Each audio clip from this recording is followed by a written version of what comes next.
Hello everyone, welcome to your YouTube channel Edutech Study. तो guys आज के इस वीडियो में अपन बात करेंगे बीएस पीएचसीएल में टेक्नीशियन ग्रेड थर्ड को कितनी सैलरी मिलती है और उनको कौन कौन से अलाउंस दिए जाते हैं और आपका 1 ईयर्स तक ट्रेनिंग में कितना सैलरी रहता है और जैसे आपका 1 ईयर्स कंप्लीट होता है उसके बाद आपको टोटल सैलरी कितना मिलता है और आपका डिडक्शन कितना किया जाता है मैं आपको बताऊंगा अच्छे से। इसके अलावा अपन बात करेंगे कि आपका रिजल्ट टेक्नीशियन ग्रेड थर्ड का कब तक आ सकता है। तो सारी बातों पे अपन डिस्कस करेंगे। अगर वीडियो पसंद आए तो वीडियो को लाइक कीजिएगा, चैनल को सब्सक्राइब कीजिएगा, क्योंकि मैं इस चैनल पे बीएससी पीएचसीएल से जुड़ी सारी अपडेट डालता रहता हूँ। मैं आपके लिए जेन्युइन और ऑथेंटिक कंटेंट डालता हूं, तो आपसे रिक्वेस्ट है, चैनल को सब्सक्राइब नहीं कर रखा है तो चैनल को सब्सक्राइब कर लीजिएगा, वीडियो को लाइक कीजिएगा, ज़्यादा से ज़्यादा शेयर कीजिएगा। तो गाइज ये जो सैलरी स्लिप है ये बीएस पीएचसीएल टेक्नीशियन ग्रेड थर्ड की सैलरी स्लिप है। तो अपन इस पर आज मैं आपको डिटेल से डिस्कस करके बताऊँगा। तो इनका मतलब जो जॉब है, मतलब आपका 1 ईयर्स का इसमें ट्रेनिंग रहता है। ट्रेनिंग के अंदर आपको 9200 रुपये कंसोलिडेटेड फंड फिक्स ही दिया जाता है 1 ईयर्स तक। और आपका ट्रेनिंग 1 ईयर्स का रहता है, लेकिन आपका प्रोबेशन पीरियड की बात करें तो प्रोबेशन पीरियड आपका 2 ईयर्स का रहने वाला है। प्रोबेशन पीरियड आपका 2 ईयर्स का रहेगा और ट्रेनिंग आपका 1 ईयर्स का रहेगा, जिसके अंदर आपको 9200 रुपये फिक्स कंसोलिडेटेड फंड दिया जाएगा 1 ईयर्स तक। 1 ईयर्स के बाद आपका जॉब लेवल 4 के अंदर आता है और जिसका ग्रेड पे मतलब 2400 ग्रेड पे के अंदर आपका जॉब आता है, जिसका बेसिक रहता है आपका 25,500 रुपये। 25,500 रुपये को आपको के हिसाब से आपको सारे अलाउंसेज दिए जाएंगे, लाइक डीए एचआरए या जो भी अलाउंसेज हैं वो सारे अलाउंसेज आपको बेसिक के हिसाब से आपके काउंट किए जाएंगे। तो मैं आपको सैलरी स्लिप में बताऊं तो ये आप पोस्ट देख सकते हो, टेक्नीशियन ग्रेड थर्ड है। बाकी इसका इनका बेसिक पे ये मैं आपको एक बात बता दी, सैलरी स्लिप हमारा 2020 की है। जैसे पिछली भर्ती की मतलब 2018 के आसपास भर्ती आई थी, 19 में इनका प्रोसेस चला था। जैसे 19 में ज्वाइनिंग होने के बाद इनका मतलब 1 ईयर्स कंप्लीट हुआ तब इनकी फर्स्ट सैलरी आई थी, मतलब तो उसके हिसाब से ये सैलरी स्लिप है। तो आपकी भी मतलब जैसे 1 ईयर्स कंप्लीट होने के बाद आपकी कितनी सैलरी बनेगी उसी के हिसाब से मैं आपको बताऊंगा।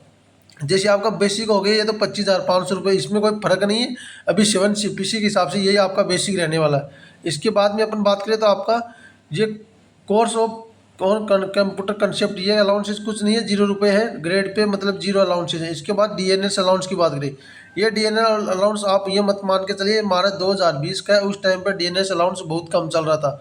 आज के सिनेरियो में अपन बात करें तो आज के टाइम पे central government time to time DNS allowance update करती रहती है, जिसको राज्य सरकार भी इम्प्लीमेंट करती रहती है। तो अभी 55% डीए चल रहा है राज्य सरकार के अंदर। तो आपका 25,500 का अपन 55% डीएनएस अलाउंस आपको मिलने वाला, जो कि 14,025 रुपये आपको डीएनएस अलाउंसेज मिलने वाले हैं।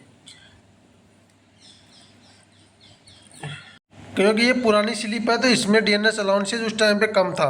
तो 14,025 आपका डीएनएस अलाउंसेज रहेंगे। उसके बाद आपका ये एचआरए आपको पता होगा, ये आपका बेसिक से आपके जैसे एचआरए सिटी वाइज डिपेंड करता है। जैसे 10% आपको एचआरए मिलता है, 20% मिलता है और 30% तो मतलब आपके बिहार में नहीं लागू होगा। तो बड़ी सिटी रहती है जैसे दिल्ली है, मुंबई है, ऐसी बड़ी बड़ी सिटियों में मिलता है। तो अपन बात करें आपका मतलब जैसे बिहार में पटना सिटी वगैरह में आपकी पोस्टिंग होती है तो आपको मतलब 20% एचआरए दिया जाएगा। और बाकी रूरल ग्रामीण एरिया में आपकी पोस्टिंग होती है तो वहाँ पे आपको 10% एचआरए दिया जाएगा। एचआरए के अंदर भी एक कंडीशन है कि मतलब आपको हाउस क्वार्टर वगैरह आप ले लेते हो, आपको अलॉट हो जाते हैं तो आपको एचआरए नहीं दिया जाएगा। अगर आप क्वार्टर की सुविधा नहीं मिलती आपको तो आपको एचआरए दिया जाएगा। तो अपन एक बार 10% एचआरए मान के चले तो ये आपका बेसिक का 10% 25,250 रुपये ये आपका एचआरए हो जाएंगे। उसके बाद में अपन बात करें तो आपका स्पेशल एनर्जी अलाउंसेज ये बेसिक के ऊपर दिया जाता है, कुछ 6 से 7% के हिसाब से ये बेसिक का अलाउंसेज मिलता है। इसके बाद में बात करें तो आपको सिटी ट्रेवलिंग अलाउंस, ये अलाउंस जैसे आपकी पोस्टिंग मतलब बड़ी सिटी के अंदर होती है, जहाँ पे मतलब बड़ी सिटी है तो उसके अंदर आपको ये ट्रेवलिंग अलाउंस की सिटी का ये आपकी 702 रुपये आपको दिए जाएंगे। मतलब ये ग्रामीण रूरल एरिया में आपकी पोस्टिंग होती है तो आपको अलाउंस नहीं दिया जाएगा। इसके अलावा अपन बात करें तो एम्प्लॉयर कॉन्ट्रीब्यूशन में बात करें तो दोस्तों ये आपका मतलब बेसिक प्लस डीए इनका 14% ये आपका ये रहता है। Employ contribution. तो आप देखेंगे अपन, मतलब आपका बेसिक 25,500 रुपये रहने वाला है, प्लस में आपका डीए मैंने बताया आपको 14,025 रुपये। तो उसके हिसाब से आपका ये मतलब एम्प्लॉय कंट्रीब्यूशन आपका लगभग 5,530 रुपये के हिसाब से ये एम्प्लॉय कंट्रीब्यूशन रहेगा, जो कि राज्य सरकार आपके जो भी आपके एनपीएस या सीपीएस जो भी है, मतलब उनके अंदर आप राज्य सरकार ये कंट्रीब्यूशन करती है। इसके अलावा आपकी बात करें तो मेडिकल अलाउंसेज आपको 1,000 रुपये दिए जाएंगे, और ये आपका कंपनसेटरी अलाउंस ये आपका 100 रुपये रहने वाला है। तो ये 2020 के हिसाब से बात करें तो इनकी सैलरी, टोटल सैलरी बनी थी 39,384 रुपये। मैं आज के टाइम के अकॉर्डिंग आपकी बताऊं तो आपकी लगभग ये सैलरी स्लिप 50 के आसपास आपकी ग्रोस सैलरी रहेगी। डिडक्शन की बात करें तो मतलब इनके डिडक्शन एम्प्लॉयर कंट्रीब्यूशन जो मैंने बताया आपको, बेसिक प्लस डीए का 14% जो राज्य सरकार आपके डालती है वो डिडक्शन हो जाता है 4,177 रुपये। फिर सीपीएस के ये बेसिक प्लस डीए का 10% डिडक्शन किया जाता है, ये भी आपका एनपीएस के अंदर डिडक्शन हो जाता है, तो 2984 रुपये ये डिडक्शन हो गए। फिर ग्रुप सेविंग स्कीम के 80 रुपये डिडक्शन हो गई। तो इस हिसाब से कुल डिडक्शन हो गए इनके 7,241 रुपये। 7,241 डिडक्शन होने के बाद 39,384 में से 7,241 डिडक्शन होने के बाद इनकी सैलरी बनी है 32,143।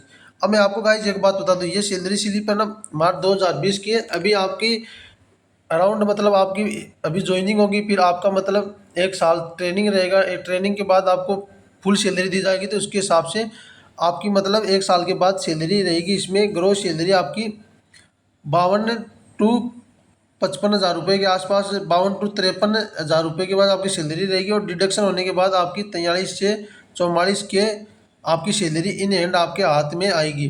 तो ये इसी के अनुमान से आप मोटा मोटा जोड़ भी सकते हो। जैसे मैं आपको बताऊं 25,500 आपका बेसिक हो गया, फिर उसके ऊपर 55% डीएनएस अलाउंस हो गया जो कि 14,025 रुपये वो हो गए। फिर 2,050 आपका एचआरए हो गया। फिर उसके अलावा एम्प्लॉयर कंट्रीब्यूशन जो गवर्नमेंट डालती है 5,533 रुपये ये हो गई। फिर में आप 1,000 रुपये ये ऐड कर लेना मेडिकल अलाउंस, और तो आपके मतलब स्पेशल एनर्जी अलाउंस हो गया 1,530 रुपये। तो ये आप ऐड करोगे तो आपके 50,000 रुपये के आसपास अभी ग्रोस सैलरी रहने वाली है। और डिडक्शन के बाद आपके 42 से 43 हज़ार रुपये आपके सैलरी रहने वाली है। ये सैलरी स्लिप के बारे में गाइज मैंने आपको सारा डिटेल बता दिया। फिर अपन अब रिजल्ट की बात करें तो आपका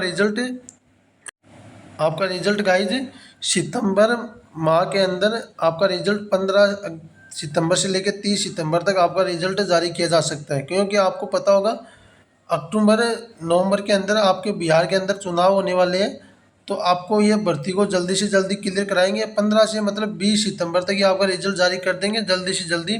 और जैसे आपको पता होगा जैसे जेई का भी जो एग्ज़ाम लगा था उनका मतलब 16